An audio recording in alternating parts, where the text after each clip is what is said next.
So, kamusta po mga ka-Streetwise? Ako po si Takeru Miyamoto at welcome po sa aking munting channel. So, mga kababayan, trending na naman po itong si mapanlin lang na Marcoleta.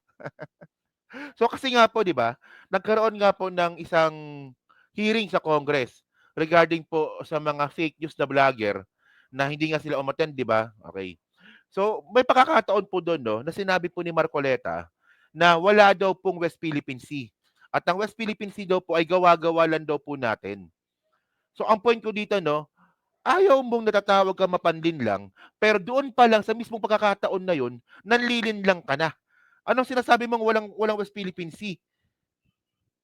At gawa-gawa lang natin iyon. In the first place, mga kababayan, ang daming mali sa sinabi ni Marcoleta eh. So ito, pakita ko sa inyo, no, para ma-explain natin ng maayos, no. So ito nakuha ko to sa News 5, I think, no. Sabi dito, okay, there is nothing as West Philippine Sea. Wala po yun. That is a creation by us. Sa totoo lang po, kahit nabasahin mo yung ating mapa or what, there is no West Philippine Sea. O, kita nyo, di ba? O, sinabi niyo to sa hearing mismo. So dito nga po, no, may pagkakataon din dito, no, na sinagot din po ito ni J. Tariela. O sabi ni J. Tariela, hearing someone claim that the West Philippine Sea is a merely a fabrication of the Philippine government is a disservice, di ba? And an embarrassment to their entire party, the organization they belong to, and even their own family. Alam niyo mga kababayan, ano bang problema ni Marcoleta? Di ba? Dapat po kasi mga kababayan, ang West Philippine Sea po, pinaglalaban po natin yan. Oh, pero ito yung sinasabi ko sa inyo eh. Di ba? Kaya tayo po, nagdududa po tayo na bakit may mga vlogger na ang narrative po ay pro-China. Ano ba, bayaran ba kayo ng China? May allowance ba kayo sa China? Kasi napaka unethical, kung may ethics man, no? And then napaka-tarantado naman po talaga na bilang isang Pilipino, 'di ba, ang pinagkakalat ninyong narrative ay narrative po ng China. Narrative ng China ito eh. So ano ba yung narrative natin? Ang narrative natin mga kababayan, sa atin po ang West Philippine Sea. Sa atin po ang exclusive economic zone po ng West Philippine Sea. At tayo po ay may karapatan kung sino man ang gusto natin papasukin. Kung sinabi natin na ayaw natin na may Chinese doon, kung ayaw natin papasukin ang mga Chinese vessel doon, karapatan natin yon. Pero bakit dinidiscredit nga po ni Marcoleta? Ayan ang hirap sa Marcoleta eh. Di ba? Galit na galit ka kapag kinikriticize ka, pikon ka pala. In the first place, huwag ka magpolitiko. Oh, tingnan nyo to ha, to. Actually, meron akong video dito. Sige, panoorin nyo to. Brenda Marcoleta. Director, kasi sinabi mo kanina, we must empower our people. Tama naman yun. We have to enlighten our people because if our people are able to distinguish what is fake and what is true, sila lang, they can always repel. Maski na konting tulong lang. Halimbawa kanina, sabi ni Chair Dan, ang problema natin is the West Philippine Sea, sabi natin. Ano? But sinong agency ng government ang nag-empower sa ating mga kababayan para malaman nilang complications ng West Philippine Sea? Isipin po natin, sir, there is nothing as West Philippine Sea. Kita mo, di ba? Oh, actually mga kababayan, no, halos magkanda paos-paos na nga itong si Commodore J. Tariela sa kaka-educate po sa mga Pilipino kung ano po ang West Philippine Sea. Tapos ngayon nasabi naman ni Marcoleta na dapat ini-educate daw po yung mga Pilipino about West Philippine Sea. At wala daw pong West Philippine Sea. So anong klaseng narrative ba ang gusto mong ituro sa mga tao? Yung narrative ba ni Tariela o yung narrative ninyo mga buwakan ng ina kayo, mga DDS kayo? Alam niyo mga kababayan, nakakagigil po kasi ito. 'Di ba? 6 na taon po tayong nagsakripisyo dahil po sa katangahan ni Digong. Hindi po nag-move forward po ang pakikipaglaban natin sa West Philippine Sea dahil nga po kay Duterte. So itong si Marcoleta, ingot-ingot din, ang gusto niya, narrative po ng China ang ituro sa mga Pilipino. Ayun ba ibig sabihin nun? Tarantado pala to talaga, no? Sige, continue natin. Wala po yun. That is a creation by us. Oh, di Sa ba? totoo lang po, kahit nabasahin mo yung ating mapa or what, there is no West Philippine Sea. Ang West Philippine Sea, yun po yung area na kiniklaim natin, ito yung exclusive economic zone. Mali na kaagad doon. Una sa lahat mga kababayan, hindi po natin kiniklaim yan. Sa atin po yan. Exclusive economic zone po natin yan. Meron na pong desisyon dyan. Abogado ka pa naman, ang problema sa'yo, hindi mo nire-recognize yung international law. Oh, ano sinasabi mong claimant? Hindi po tayo claimant dyan. Tayo may-ari niyan. Ayan ka na naman, Marcoleta. Yan ang problema sa'yo eh. Kapag tinatawag kang manilin lang, nagagalit ka. Pero itong ginagawa mo dito, panlilin lang ito eh. Hindi po tayo claimant. Meron na pong desisyon sa UNCLOS na sa atin po yan. Kung ano man ang karapatan natin, kung ano man ang gusto natin gawin, dyan po sa exclusive economic zone natin, tayo po may karapatan doon. Hindi naman teritoryo natin yan eh. O sige, given. So, porket ba na exclusive economic zone lang natin yan? Ibig sabihin ba nun na okay lang na pumunta ang mga Chinese vessel dyan? Ayun ba yun? Di ba? Manilin lang talaga to eh. Oh, sige, continue. The complications of the West Philippine Sea has not been explained to our people. Kaya po, nagiging vulnerable tayong lahat eh. Ang sinasabi nila, Nagiging vulnerable ang mga Pilipino dahil sa mga taong katulad mo. Congressman ka pa naman, abogado ka pa naman, ang problema sa'yo, hindi mo nare-recognize yung international law. inoccupy daw ng China ang ating territory.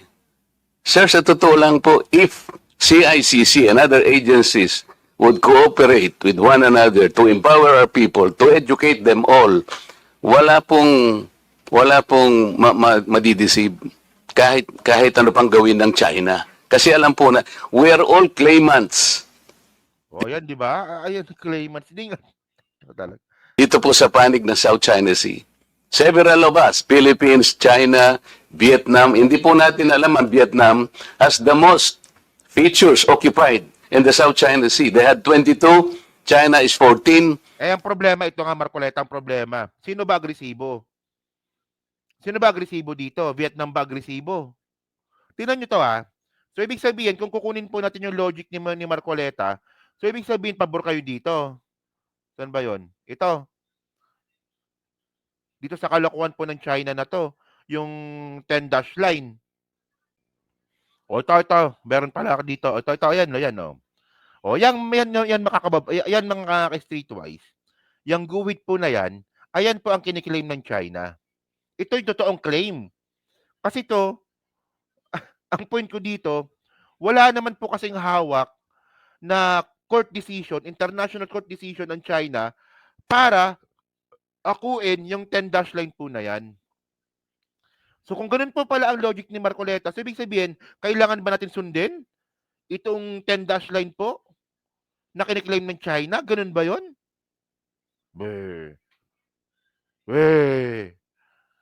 Ayun ang problema sa'yo eh. Manilin lang eh. 8, Malaysia, 14, Taiwan, 1. Alam nyo kung anong nakakapagtaka dito? Ito po yung narrative ng mga DDS. Kapag nakikita ko po na pinapanood ko po si Sas Rogando Sasat dati, ito po yung sinasabi dati ni Sas. Ito rin po yung sinasabi ni Malaking Bunganga na Trixie. Ito rin po yung sinasabi ni Mark Anthony Lopez. Iisa. Ito yun eh. Ganyan na ganyan po yun eh. Hindi natin teritoryo yan. Exclusive economic zone natin yan. Maraming claimant dyan. Ito yung narrative isa eh. So tayo po, nagtataka ngayon tayo dito. Bakit ganyan kayo? Imbis na kumampi po kayo dito po sa katotohanan na naglalaban po ng ating gobyerno, ang pinopromote nyo pa is yung narrative ng China. Oh, continue, sige. Pero po, kaya po nagsimula dito, yung mga tao natin, ang mga kababayan natin, kahit na pong i-feed mo sa kanya, akala niya yung totoo because we were unable to educate them. We have not enlightened them as to the complications of the South China Sea. What is the South China Sea? Kahit ikaw, di ba? hindi mo mabanggit yung West Philippine Sea. Oh, sige, okay na, at least you get the point. Okay. So ngayon mga kababayan, no, kung pupuntahan po natin yung presidential decree nga po ni Pinoy, 'di ba? Si Pinoy meron nagawang tama, 'di ba? Kita nyo 'yan. Oh, si Duterte wala talaga, 'di ba? So ito Administrative Order number 29, 'di ba? Naming the West Philippine Sea of the Republic of the Philippines and for other purposes. So ngayon mga kababayan po kasi ginawa po ito nung 2012. So ngayon, bali po kay Marcoleta, hindi niya po nire-recognize ito. Kasi nga ito daw po ay gawa-gawa lang ni Pinoy. Pero ang point nito mga kababayan, kaya nga po ito ginawa ni Pinoy na para po tuwing meron po tayong discussion, 'di ba? For example sa government, merong hearing sa gobyerno, merong legislative hearing, 'di ba? Mas ini-encourage po na tawagin po natin na West Philippine Sea ang South China Sea. Kasi po sa atin po 'yun. Exclusive economic zone po natin 'yon. So actually nakalagay naman 'yan dito eh. So ito so nasa huling page ata ito. So sabi dito, now therefore I, Benigno Aquino III, President of the Philippines by virtue of the powers vested in me by the Constitution and by law, do hereby order the maritime areas on the western side of the Philippine archipelago are hereby named as the West Philippine Sea. These are include the Luzon Sea as well as the waters around within the adjacent to the Kalayaan Island and Bajo de Masinloc, also known as Scarborough Shoal. So ibig sabihin mga kababayan, yung sa bandang parte ng Luzon, 'di ba? Na andun nga po yung ano ba 'yun? Yung isla doon nakalimutan ko na tawag. Bajo de Masinloc, oo. Yung Bajo de Masinloc, tapos yung Kalayaan Island po sa banda sa Palawan, hanggang Scarborough Shoal po sa bandang baba, ang tawag po natin diyan yan West Philippine Sea no panahon ni Pinoy. 'Di ba? The naming of the West Philippine Sea is without the prejudice to the determination of the maritime domain over territories of which the Republic of the Philippines has sovereign and jurisdiction. So ngayon mga kababayan, yung sinasabi po ni Marcoleta, nagawa-gawa lang po natin yan. Ang point natin dito mga kababayan, tayo po ang merong jurisdiction po sa West Philippine Sea.